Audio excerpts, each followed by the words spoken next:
तपाईभित्र अपार सम्भावना र ज्ञान छ, तर त्यो सम्भावनालाई संसारमा कसरी प्रस्तुत गर्ने, सिप हासिल गरी आफ्नो छुट्टै पहिचान कसरी बनाउने, आफूसँग भएको ज्ञान र सिपलाई बजारमा कसरी प्रभावशाली ढंगले पुर्याउने र आफ्नो क्षेत्रमा कसरी उत्कृष्ट नतिजा हासिल गर्ने।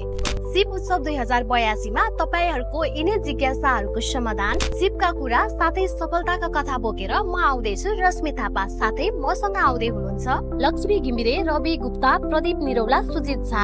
भेट्ने हैन त यो शनिबार उद्योग संगठन मोरङको सभा हलमा हामी तपाईलाई मार्गदर्शनमा सहयोग गर्नेछौं। तपाईको क्षमता उजागर गर्न र तपाईलाई एक सफल र दक्ष व्यक्ति बन्ने यात्रामा हामी मद्दत गर्नेछौं।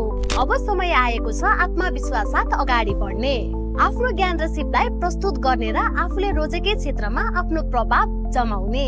हामी गर्नेछौं सिपका कुरा, सम्भावनाका कुरा, रोजगारका कुरा, सफलताका कुरा, सपनाका कुरा, सुनौलो भविष्यका कुरा।